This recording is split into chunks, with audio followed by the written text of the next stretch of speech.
होता है कि मैं एक ऐसी सरकार का यहाँ पे समर्थन कर जहां पे अपराध पूरी तरीके से बेलगाम हो चुका है। इस पे नियंत्रण पाना जरूरी होगा, नहीं तो इस तरीके से बिहार और बिहारियों की जिंदगी से होता हुआ खिलवाड़ बिहार को बहुत बुरे अंजाम तक। केवल अफसोस जता रहे हैं, मतलब वो मान रहे हैं कि वो सरकार के पार्ट है और वो कुछ नहीं कर सकते, केवल अफसोस जताने के अलावा।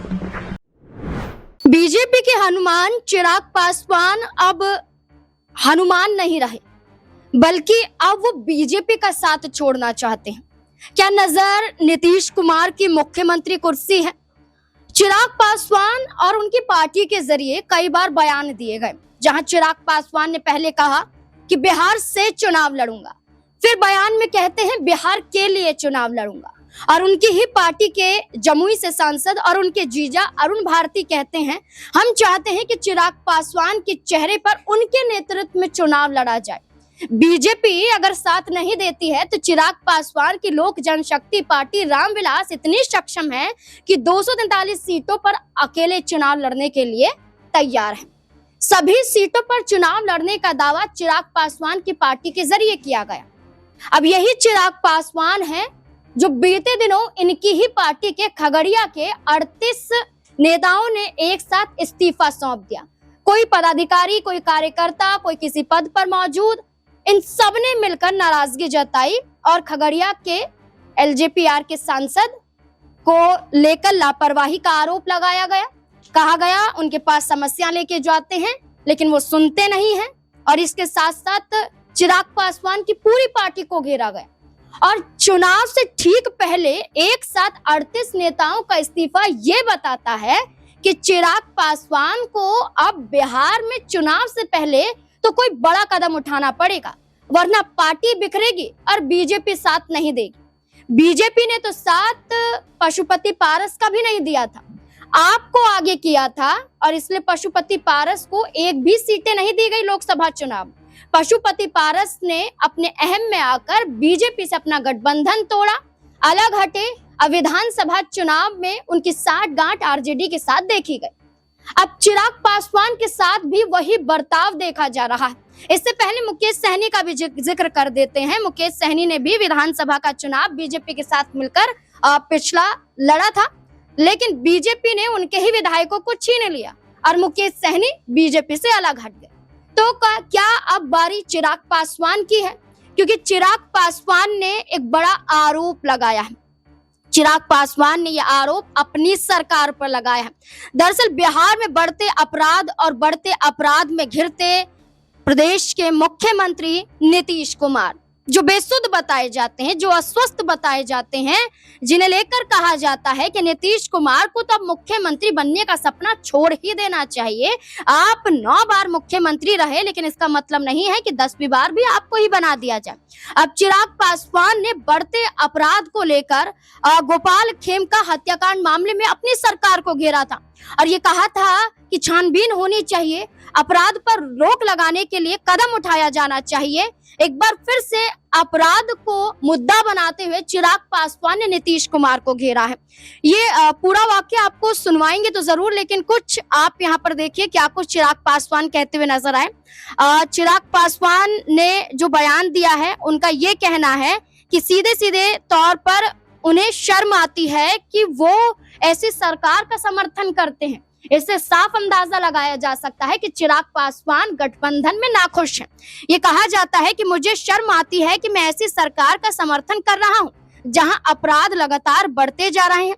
हालांकि चिराग पासवान की पार्टी अभी भी बीजेपी के नेतृत्व वाले एनडीए का हिस्सा है, लेकिन चिराग पासवान का ये बयान कि उन्हें शर्म आती है, यानी कि साफ है कि चिराग पासवान अब फैसला करने के लिए तैयार है। और क्या कुछ चिराग पासवान ने कहा, सुनिए जरा।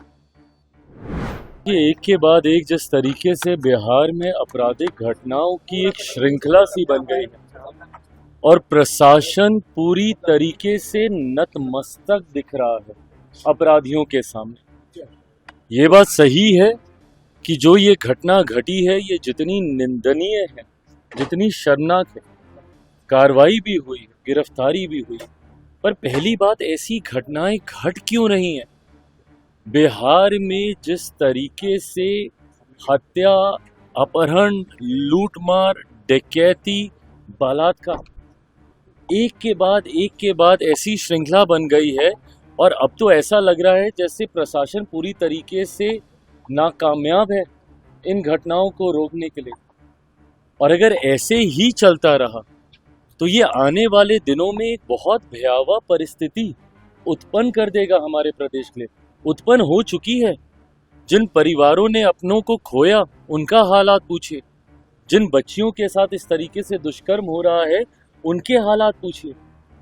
आज अगर इस तरीके की बातें भी कही जाती हैं कि चुनाव के कारण ऐसी गतिविधियों को असामाजिक तत्व अंजाम दे रहे हैं, अगर चुनाव भी एक कारण, और मैं भी मानता हूं कहीं ना कहीं कि संभवतः चुनाव भी एक कारण है, सरकार को बदनाम करने की साजिश के साथ संभवतः इन घटनाओं को अंजाम दिया जा रहा है, पर तब भी जिम्मेदारी तो प्रशासन की ही है ना इसको नियंत्रित करने की।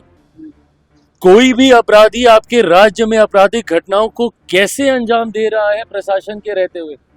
या तो फिर इसमें प्रशासन की मिली भगत है, और या फिर प्रशासन इस पे लीपापोती करने का कार्य कर रहा है, और या फिर पूरी तरीके से प्रशासन निकम्मा हो चुका है और अब इनके बस का नहीं है बिहार और बिहारियों को सुरक्षित रखना। ऐसे में पुनः एक बार मैं बिहार सरकार से आग्रह करूंगा, जरूरी है समय रहते हम लोगों को इसके ऊपर कार्रवाई करने की। मुझे इस बात का दुख होता है कि मैं एक ऐसी सरकार का यहाँ पे समर्थन कर रहा हूं जहां पे अपराध पूरी तरीके से बेलगाम हो चुका है। इस पे नियंत्रण पाना जरूरी होगा, नहीं तो इस तरीके से बिहार और बिहारियों की जिंदगी से होता हुआ खिलवाड़ बिहार को बहुत बुरे अंजाम तक। चिराग पासवान ने तो नाराजगी जताई और अपनी सरकार को घेरा, लेकिन क्या वो हाथ तेजस्वी यादव से मिलाने वाले हैं? क्या आरजेडी से गठबंधन होने वाला है? क्या महागठबंधन में शामिल होने वाले हैं?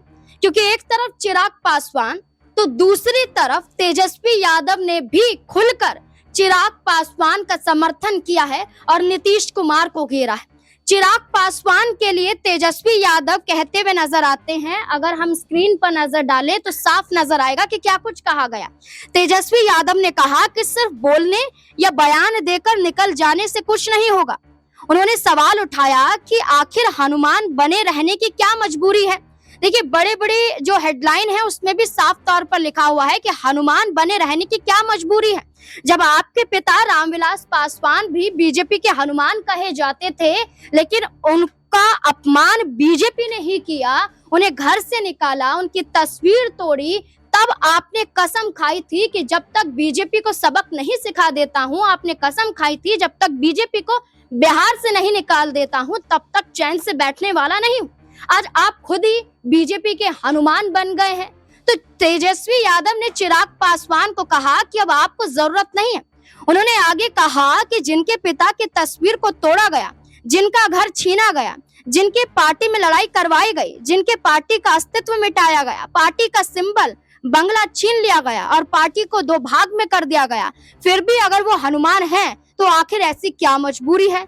सिर्फ बोलने से बयान देकर निकल जाएं तो ऐसे चलने वाला नहीं है।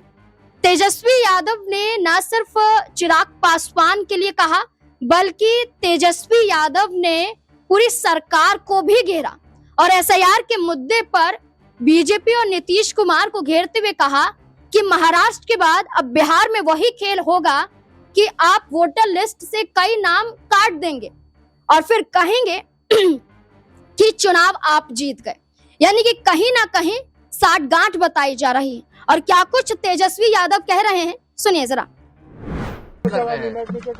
देखिए, हम लगातार इस बात को कह रहे हैं, बिहार में लॉ एंड ऑर्डर का क्रिमिनल डिसऑर्डर हो चुका है। बिहार में अपराधी जो है विजय और सम्राट हो चुके हैं।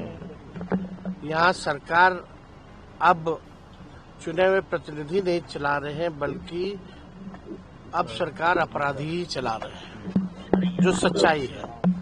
अब इसमें चिराग जी केवल अफसोस जता रहे हैं। मतलब वो मान रहे हैं कि वो सरकार के पार्ट है और वो कुछ नहीं कर सकते, केवल अफसोस जताने के अलावा। ये तो दर्शाता है कि वो कितने कमजोर मंत्री हैं और कितने कमजोर सहयोगी हैं, यही दर्शा रहा है। और आपको इतना प्रेम किस बात का है भाई? बिहार में भ्रष्टाचार 77,000 करोड़ का हिसाब किताब नहीं है, जो सीएजी की रिपोर्ट में आया है। आप इस सरकार में हैं जिस सरकार में लगातार भ्रष्टाचार का एक इंजन लगा है, एक तरफ अपराध का इंजन लगा है, और आपने साबित कर दिया कि आप कितने कमजोर हैं अपने ही अफसोस जता करके।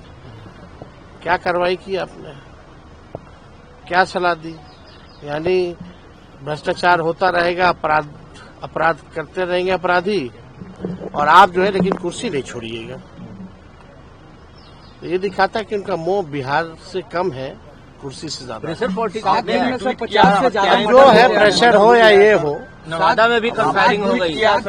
7 दिन में 100 से ज्यादा हत्या हो गई है, और जो गैंगरेप हुआ एम्बुलेंस में गया में, होम गार्ड की बहाली में जो बच्ची बेचारी दौड़ रही थी, बेहोश हो गई थी, सरकार प्रशासन भेजा।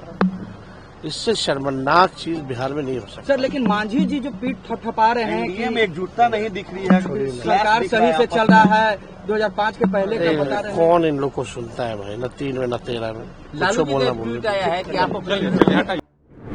एक तरफ चिराग पासवान का अपनी सरकार को घेरना और तेजस्वी यादव का नसीहत देना यही दर्शाता है कि बिहार की राजनीति में एक बड़ा गठबंधन हो सकता है, और ये गठबंधन आरजेडी और एलजेपी का हो सकता है। ये गठबंधन तेजस्वी यादव और चिराग पासवान का हो सकता है। तो क्या चिराग पासवान को अब कदम उठा लेना चाहिए? क्या लगता है आपको? अपनी राय कमेंट सेक्शन में जरूर दें। धन्यवाद।